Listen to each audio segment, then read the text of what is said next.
الحمد للہ رب العالمین والصلاة والسلام علی سید الانبیاء والمرسلین اما بعد فاعوذ باللہ من الشیطان الرجیم بسم اللہ الرحمن الرحیم۔ شرعی رہنمائی کورس لیکچر نمبر 5۔ اللہ کی رحمت سے انشاءاللہ تعالی ہم مزید قواعد فقہیہ یعنی کہ اصول فقہ کی باتیں سیکھیں گے کہ علماء کرام کس طرح جاں فشانی سے، عرق ریزی سے، محنت اور سوچ بچار سے قرآن، حدیث، اجماع امت، قیاس اور مجتہدین کے عطا کردہ مسائل کی روشنی میں کیسے اپنے زمانے کے اعتبار سے نئے پیدا ہونے والے مسائل، احکام، ان کے حوالے سے شریعت کا نقطۂ نظر بیان کرتے ہیں۔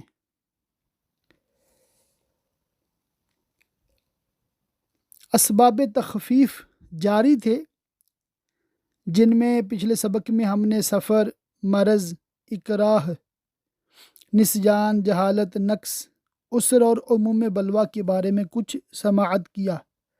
آج انشاءاللہ تعالی اسی کی تفصیلات جاننے کی مزید کوشش کریں گے۔ عسر اور عموم بلوا پر بھی شریعت کے بہت سے مسائل و احکام متفرع ہیں۔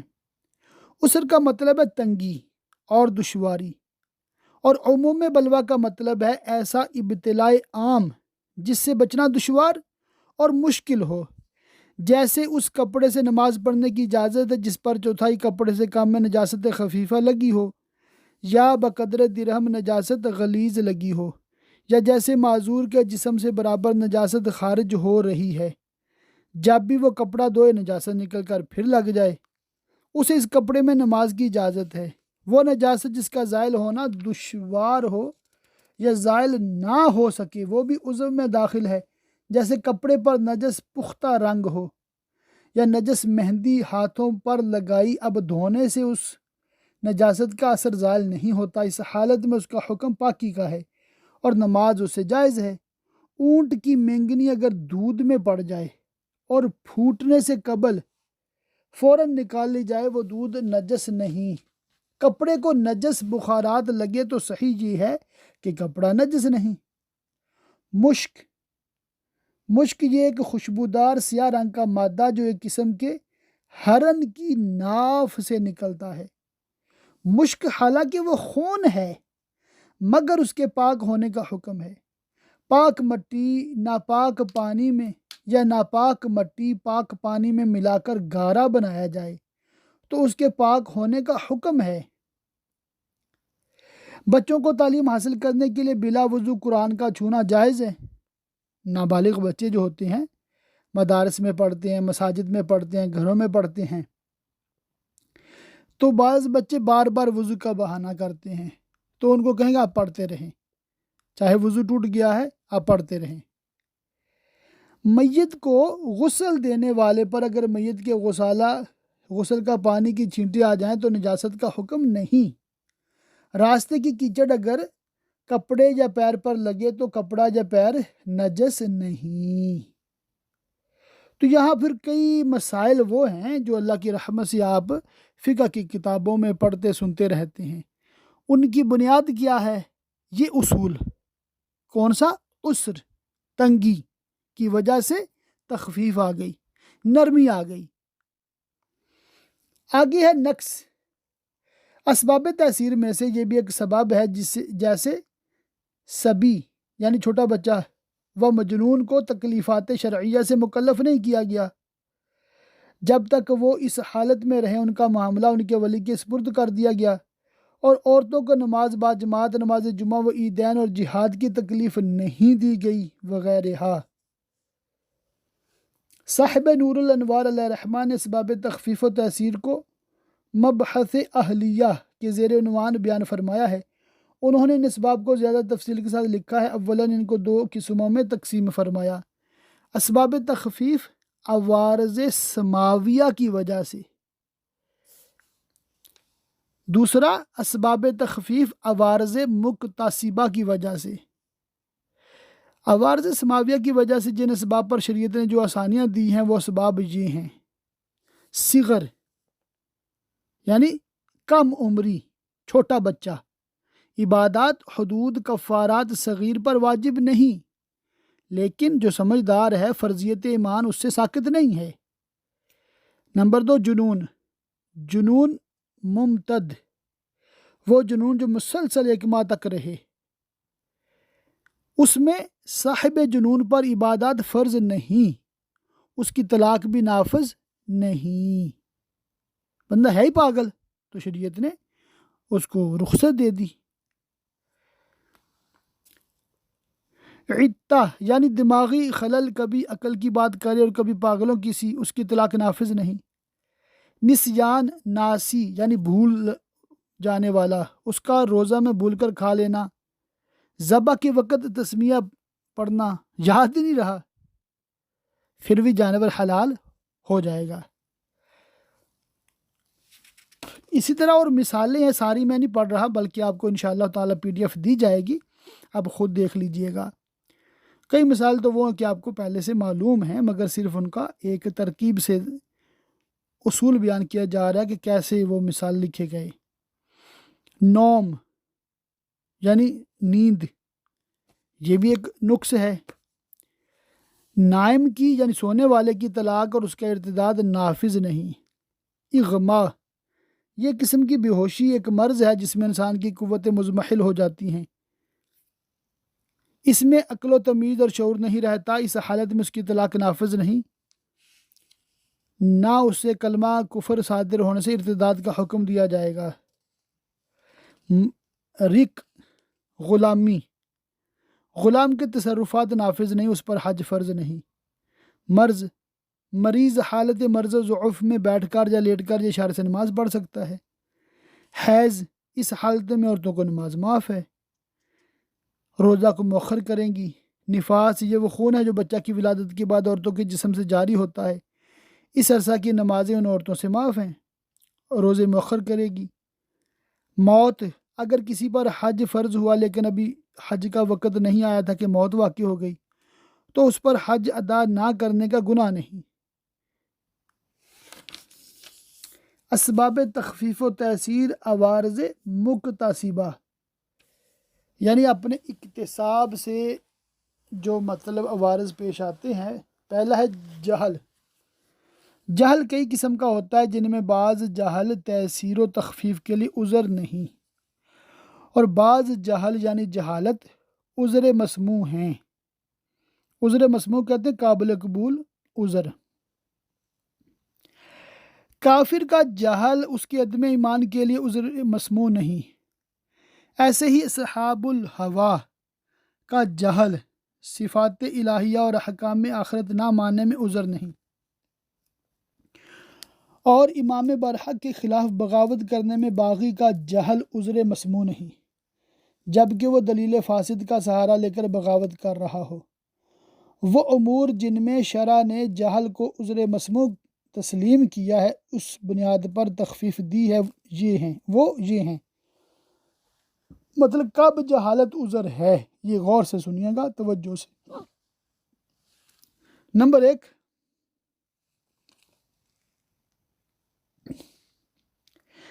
جیسے وہ مسلمان جو دارالحرب میں ہے اور وہاں سے ہجرت کرنے سے معذور رہا، وہ اپنے جہل کی وجہ سے اسلام کے احکام و عبادات پر عمل نہ کر سکے تو نہ وہ گناہگار ہے نہ اس پر قضا واجب ہے، اس کو پتہ ہی نہیں چلا کہ اسلامی احکام کیا ہیں، تھا وہ مسلمان۔ نمبر 2، ایسے ہی وہ شخص جو دارالحرم میں مسلمان ہوا اور احکام اسلام پر اپنے جہل کی وجہ سے عمل نہ کر سکے، اس پر گناہ نہیں۔ نمبر 3، حق شفع رکھنے والا متعلقہ جائیداد کی بیع سے جاہل رہا تو اس کا یہ جہل عذر ہے، اسے شفع حاصل رہے گا۔ پھر اس کی مطلب اور غلام بندی کے حوالے سے بھی مثالیں دی گئی ہیں۔ سکر ایک سبب ہے، یعنی نشہ کی حالت کسی حلال و مباح شے کے استعمال سے سکر و نشہ کی حالت پیدا ہوئی، یا جبر و اکراه کی وجہ سے نشہ آور چیز استعمال کی، یا جان بچانے کے لیے شراب پی اور حالت سکر پیدا ہوئی، تو ان صورتوں میں اس کا حکم اغما جیسا ہے۔ جس طرح حالت اغما میں، بے ہوشی کی حالت میں، اغمامی کی طلاق و اطاق اور دیگر تصرفات نافذ نہیں ہوتے، مذکورہ سکر کی حالت میں بھی اس کی طلاق و اطاق اور دیگر تصرفات نافذ نہ ہوں گے۔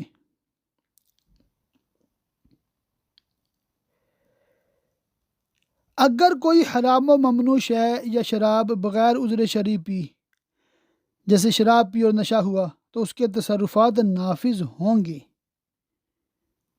ایک ہے سبب ہزل۔ ہزل کا مطلب یہ ہے کہ مذاق میں ایسے الفاظ استعمال کرنا جن کے حقیقی یا مجازی معنی مقصود نہ ہوں، بلکہ محض لہو و لعب اور تفریح میں استعمال کیے جائیں۔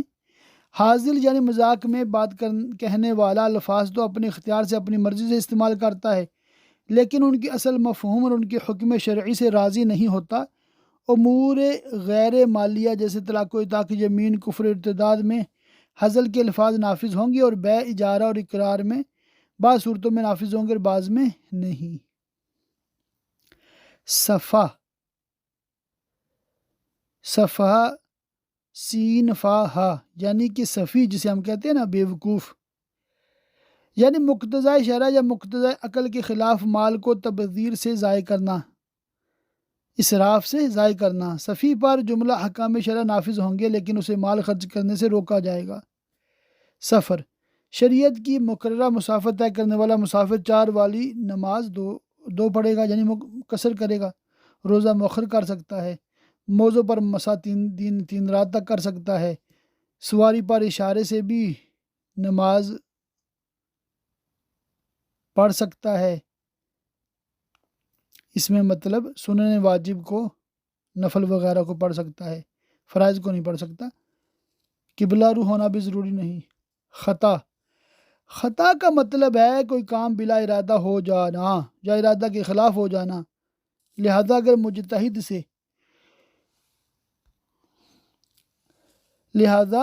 مجتہد سے اپنی تمام تر مخلصانہ کوشش کے بعد استخراج مسائل و حکم شرعی میں خطا ہو جائے تو وہ آثم و ماخوذ نہیں، یعنی وہ گناہ گار نہیں ہوگا۔ اکراہ، مکرہ کہتے ہیں جس پر اکراہ کیا گیا، سختی کی گئی۔ اس کے لیے حالت اکراہ میں بعض صورتوں میں عمل فرض ہوتا ہے، جیسے اپنی جان بچانے کے لیے مردار کھانا، شراب پینا۔ تخفیفات شرعیہ، 7 اسباب تخفیف و تحصیل بیان کرنے کے ساتھ ساتھ شریعت مطہرہ نے وہ تخفیفات اور سہولتیں بھی معین فرما دی ہیں جو ان اسباب میں سے کسی سبب تخفیف کے موجود ہونے کی صورت میں دی گئی ہیں۔ یہ سہولتیں بھی 7 قسم کی ہیں۔ نمبر 1، یہ انشاءاللہ تعالیٰ ساری پڑھوں گا۔ بوقت عذر شرعی اسقاط عبادت کی تخفیف و سہولت، جیسے جنون و اغما، ممتد کی صورت میں فرضیت نماز کا سقوط وغیرہ۔ نمبر 2، تخفیف تنکیس یعنی کم کرنا، جیسے حالت سفر میں نماز قصر کرنا۔ نمبر 3، تخفیف ابدال، جیسے وضو اور غسل کے بدلے میں تیمم، نماز میں قیام کے بدلے قعود یعنی بیٹھنا، اور روزہ کے بدلے فدیہ وغیرہ۔ نمبر 4، تخفیف تقدیم، جیسے حج کے موقع پر عرفات میں ظہر کی نماز سے ملا کر نماز عصر ادا کرنا۔ یہ تب ہوتا ہے جب جماعت کے ساتھ پڑھیں اور ایک امام کے پیچھے پڑھیں، مگر آج کل عرفات میں اپنے اپنے خیموں میں اپنی اپنی جماعت کراتے ہیں لوگ، تو ظہر کے وقت میں ظہر پڑھی جائے گی، عصر کے وقت میں عصر پڑھی جائے گی۔ اور زکوٰۃ و صدقہ فطر کو پہلے ہی ادا کرنا، زکوٰۃ بھی ایڈوانس میں دے سکتے ہیں اور صدقہ فطر بھی ایڈوانس میں دے سکتے ہیں، اسی لیے لوگ رمضان میں دینا شروع ہو جاتے ہیں۔ 5، تخفیف تاخیر، جیسے حج کے دنوں میں مزدلفہ میں نماز مغرب کو مؤخر کر کے وقت عشاء میں پڑھنا، وہاں تو ضروری ہے، یعنی کہ اس دن آپ حج کر کے بھی فارغ ہوئے ہیں تو جان بوجھ کے نماز مغرب آپ نے قضا کرنی ہے، اور عشاء کے وقت میں مغرب اور عشاء کٹھی پڑھنی ہے۔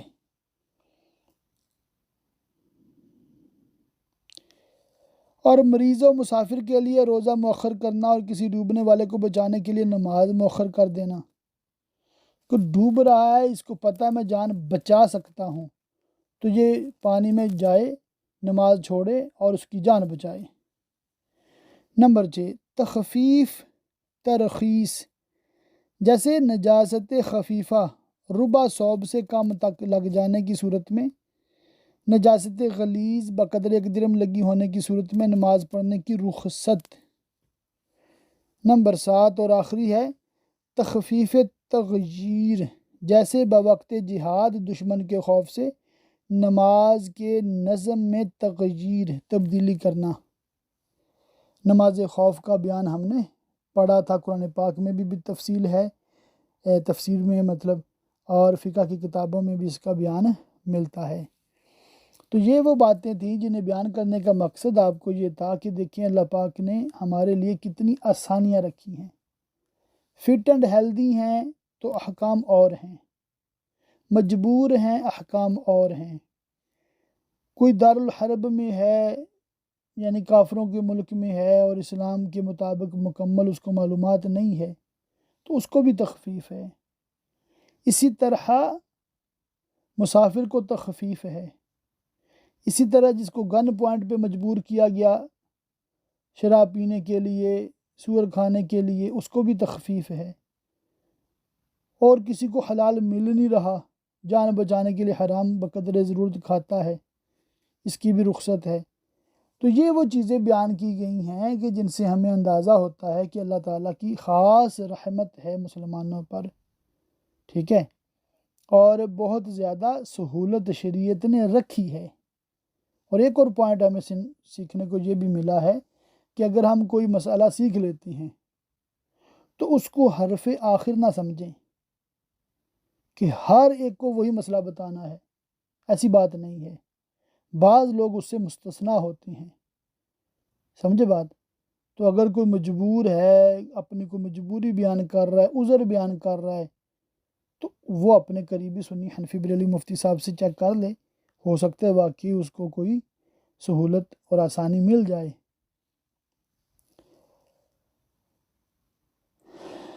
آگے قاعدہ نمبر 13، المشقۃ والحرج انما یعتبران فی موضع لا نص فیہ، یعنی مشقت اور حرج کا اعتبار اس جگہ ہے جہاں نص شرعی موجود نہ ہو۔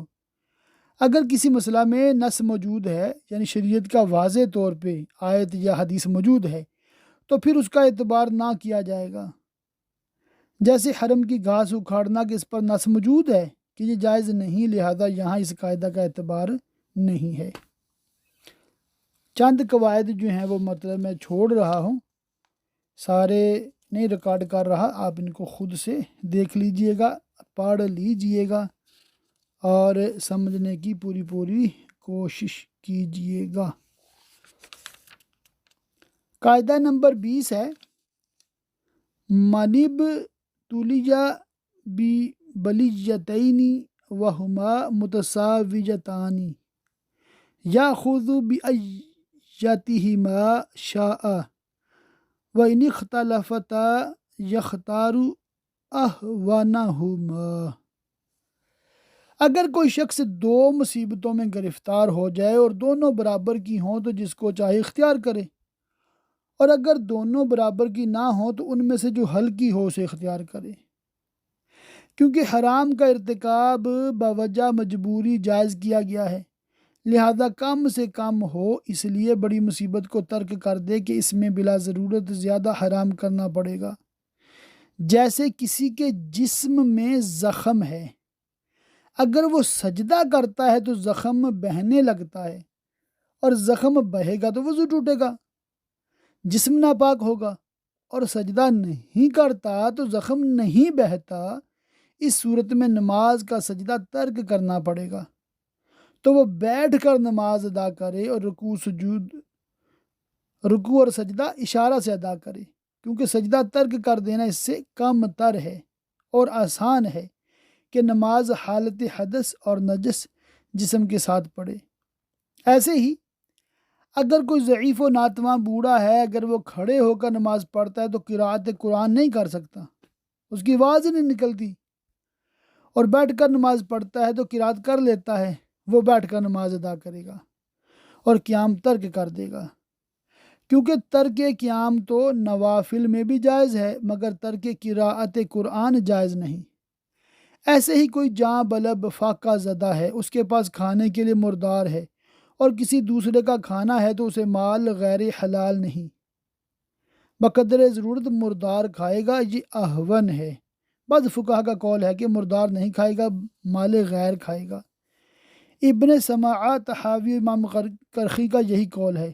ابن سماعہ فرماتے ہیں مال غیر کو غصب کرنا مردار کھانے سے احون ہے۔ دیکھ لیں کہ اس طرح کی اضطراری حالت میں بھی دوسرا کا مال نہیں کھانا چاہیے، اور یہاں تو لوگ جان بوجھ کر دوسرے کا مال ہڑپ کر جاتے ہیں اور ڈکار بھی نہیں لیتے۔ الامان والحفیظ۔ اچھا، ایک تنبیہ پڑھ دیتا ہوں، بلکہ اس کے تحت جو فائدہ ہے وہ بھی انشاءاللہ تعالیٰ کچھ عرض کر دیتا ہوں۔ عرف و عادت پر شریعت کے بے شمار احکام و مسائل کا دار و مدار ہے، اور یہ تمام غیر منصوص علیہ مسائل میں بنیادی حیثیت رکھتے ہیں، لیکن عرف و عادت اور ایسے ہی عموم بلوہ کو سمجھنے کے لیے بڑے وسیع مطالعہ اور دقت نظر کی ضرورت ہے۔ مفتیان کرام کو ان تمام امور سے واقفیت رکھنا ضروری ہے، ورنہ وہ مسئلہ کا حکم بیان کرنے میں اکثر و بیشتر غلطیوں کا شکار ہو سکتے ہیں۔ فقہ کی کتابوں میں عرف اور اس سے مستخرجہ مسائل پر سیر حاصل اور مفصل بحثیں کی گئی ہیں۔ مفتی کے لیے ان کا مطالعہ بے حد ضروری ہے۔ فقہاء کرام علیہم الرحمہ والرضوان فرماتے ہیں عرف و عادت کے مقابلہ میں کسی شے کے مفہوم کی وضاحت و تعین میں حقیقت کو ترک کر دیا جائے گا۔ الاشباہ میں ہے عادت و عرف وہی معتبر ہے جب اس کا استعمال عرف و عادت میں غالب ہو گیا ہو۔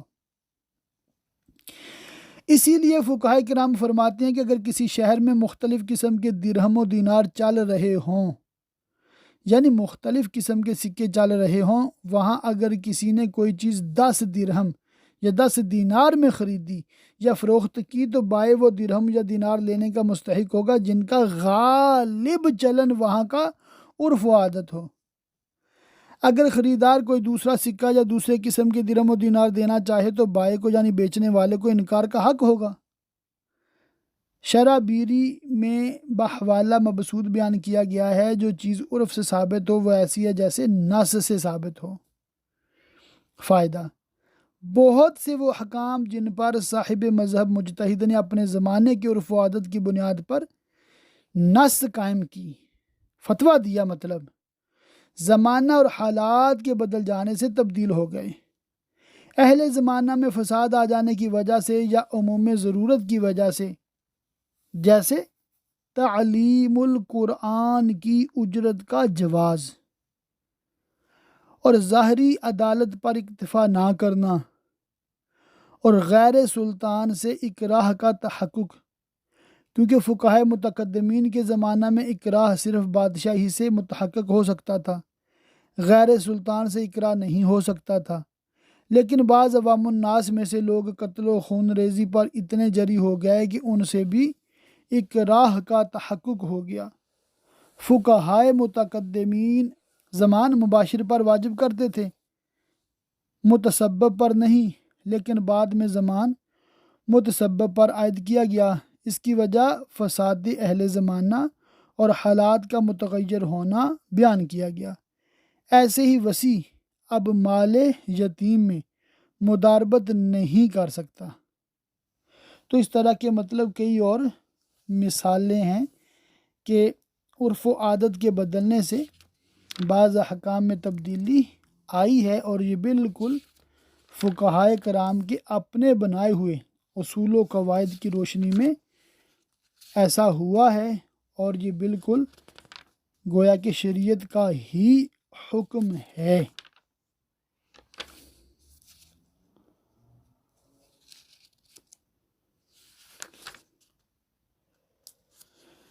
ایک قاعدہ ہے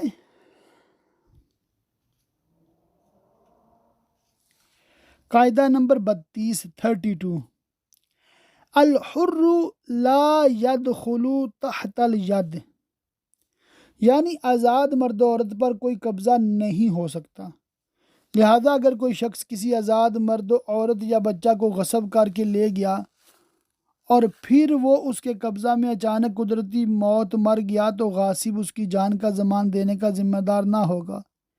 اس کے برخلاف اگر وہ ان کو غصب کر کے ہلاکت کی جگہ لے گیا جہاں خونخوار درندے یا زہریلے سانپ رہتے ہوں، یا وہاں بالعموم بجلیاں گرتی ہوں، یا وہاں مہلک بیماریاں پھیلی ہوں اور وہاں ہلاک ہو گئے، تو صورت میں غاصب کی عاقلہ پر ورثاء پر ان کی دیت واجب ہوگی، لیکن زمان اتلاف جان ہے، زمان غصب نہیں، اس قاعدہ سے زوجہ خارج ہے۔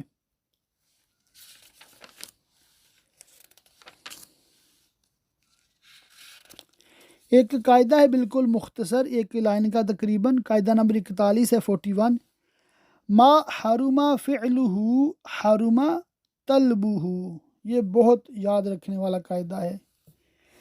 جس چیز کا کرنا حرام ہے اس کی طلب بھی حرام ہے۔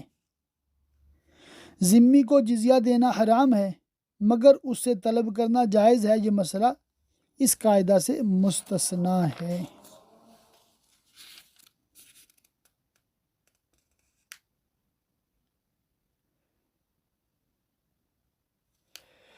قاعدہ نمبر 43 ہے 43 الولایت الخاصۃ اقوی من الولایت العامہ، یعنی ولایت خاصہ ولایت عامہ سے قوی تر ہوتی ہے۔